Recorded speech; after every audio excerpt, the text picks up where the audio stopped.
Juan, capítulo 1 y versículo 4 nos dice de esta manera: en él estaba la vida, y la vida era la luz de los hombres. La luz en las tinieblas resplandece, y las tinieblas no prevalecieron contra ella. Queridos hermanos, en este día vamos a comenzar a desarrollar esta serie de mensajes que nos permitirá adquirir principios divinos por los cuales, a través de los cuales podamos fundamentar nuestra vida para ser personas exitosas. ¿Cuántos quieren ser exitosos en la vida? ¿Cuántos quieren vivir una vida victoriosa? Levanten su mano aquellos que quieran vivir una vida victoriosa. Yo no creo que nadie quiera vivir una vida derrotada. Hermanos, nosotros hemos sido creados para vivir esa vida victoriosa. La palabra de Dios nos dice en el Salmo número 112, bienaventurado el hombre que teme a Jehová y en sus mandamientos se deleita en gran manera. Miren la promesa: su descendencia será poderosa en la tierra, la generación de los rectos será bendita. Bienes y riquezas hay en su casa, y su justicia permanece para siempre. Dígame al libro de Proverbios, capítulo 22 y versículo 4. Esta es palabra de Dios, hermano. Esta es promesa de Dios para tu vida. Riquezas, honra y vida son la remuneración de la humildad y del temor de Jehová. Uno de mis versículos favoritos en la Biblia se encuentran en tercera de Juan, versículo 2. La tercera carta del apóstol Juan es una carta cortitita, apenas cuenta con un capítulo. Y de ese capítulo me encanta lo que dice el versículo 2. Dice así el versículo 2: amado, qué forma de comenzar. Amado, yo deseo que tú seas prosperado en todas las cosas y que tengas salud, así como prospera tu alma.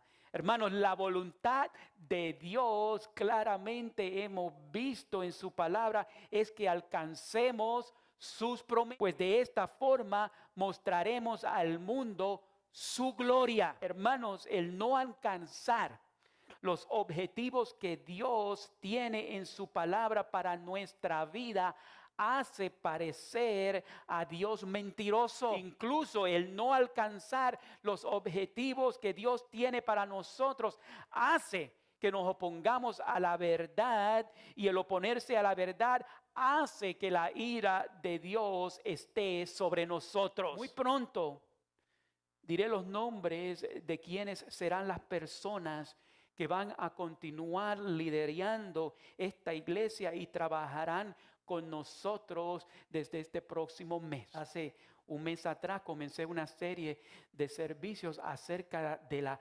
restauración individual, restauración familiar, restauración a nivel de la iglesia. Y les dije que analizaran sus vidas a la luz del mensaje que habíamos recibido, y les insté a que vinieran a cuentas con el Señor, porque este próximo mes vamos a elegir un nuevo liderazgo, no de acuerdo a la voluntad de Dios, del hombre, sino de acuerdo a la voluntad de Dios, de ese plan que Él ha trazado para cada una de nuestras vidas.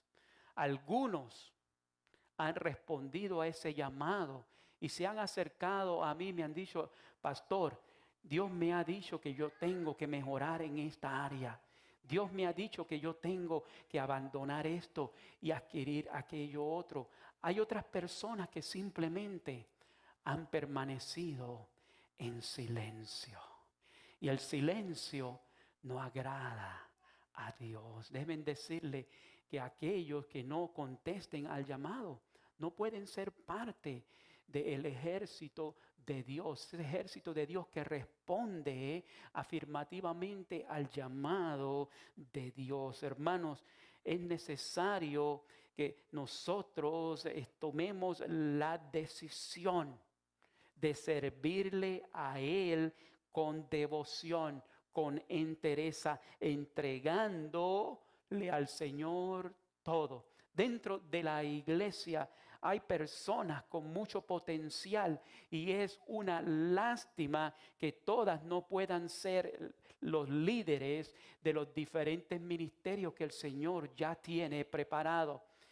Al elegir unos sobre otros no quiere decir que las otras personas no sean estimadas ni amadas, pero eso es parte de la inmadurez que hay en cada uno de nosotros. Oh, hermanos, todo cristiano tiene un ministerio. El ministerio de compartir, el ministerio de la reconciliación de Dios con el hombre. Oh, hermanos, esta es una responsabilidad que es de todos. Todos somos llamados a evangelizar. El jueves repartimos unas tarjetas de compromiso en el cual íbamos a poner los nombres de 3 personas por los cuales íbamos a estar orando durante las próximas semanas. Yo te pregunto, ¿ya escribiste esos 3 nombres? Yo te pregunto, ¿ya comenzaste a orar? En Puerto Rico hay un refrán que dice: camarón que se duerme, se lo lleva la corriente. Hermano, el día del Señor se acerca a pasos agigantados y es necesario que el cristiano fiel y verdadero esté de pie, con las manos en el arado, mirando hacia adelante. No podemos quedarnos dormidos. El que se queda dormido, la palabra dice que aquí se quedará. Yo no quiero quedarme en un edificio. Yo no quiero quedarme en esta tierra. Yo quiero que cuando esa final trompeta suene, que mi nombre sea llamado. Yo quiero subir a las alturas y eso solamente va a ocurrir si yo permanezco fiel a mi llamado. Eso solamente va a ocurrir en tu vida si tú permaneces fiel a tu llamado. Es necesario que como cristianos estemos de pie. Es necesario que como cristianos estemos en acción. Oh, hermanos, en la autoridad que el Señor me ha entregado como pastor, yo he elegido a personas para que lideren los diferentes ministerios que implementaremos en esta iglesia de acuerdo con los propósitos que Dios ha establecido en la Escritura para esta iglesia. Estos han sido dados en ese gran mandamiento, la gran comisión. Ustedes ya los conocen. Esos mandamientos son los de adorar. Esos mandamientos son los de evangelizar. Esos mandamientos son el del compañerismo, del discipulado, de la enseñanza. Hermanos, Dios demanda de nosotros un gran compromiso. Un gran compromiso hará de usted un gran cristiano y por ende de esta iglesia una gran iglesia. Lo mejor que tú y yo le podemos entregar a Dios es una fe con resultados y eso hará de esta obra una gran iglesia. Dios nos ha dado un sueño. Dios nos ha dado una visión y ahora yo sé que también Dios nos ha dado una estrategia para conseguir que lo revelado en el plano espiritual se realice en el plano material. Y la lluvia que Dios nos tiene de bendición para nuestras vidas será una realidad. ¿Cuántos pueden decir amén a esto? La palabra profética que Dios nos ha dado se hará realidad este año. Y esto es, les puedo decir, es el año de la cosecha de nuestro gran trabajo. Pero hermanos, así como el sembrar requirió trabajo, el cosechar también requerirá mucho trabajo. Pero recuerde, la Biblia dice que el que siega o cosecha recibe salario. ¿De parte de quién? De parte de Dios. Hoy comenzaremos esta serie de principios que nos permitirán ser personas de resultados, personas de luz y bendición como Cristo fue. Recuerde, hermanos, la palabra dice que tenemos que dar evidencias de que la luz está en nuestra vida. De esta forma seremos personas exitosas y con nuestro éxito glorificaremos a Dios. Pues mostraremos que los principios de Dios sí son exitosos, que sí son reales, que Dios es real. Hermanos, la persona más exitosa de la historia es Cristo. Jesús es el hombre más exitoso en la historia. No hay otro más que Él. No es Elvis Presley, no es Michael Jackson, no es Maradona, no es Pelé, no es Muhammad Ali, no es Rocky Balboa, no es Superman, no es Chayanne ni tampoco Luis Miguel. El hombre más famoso, exitoso, significativo, que más ha aportado a la humanidad es Jesús. Su vida es la más comentada y estudiada de la historia.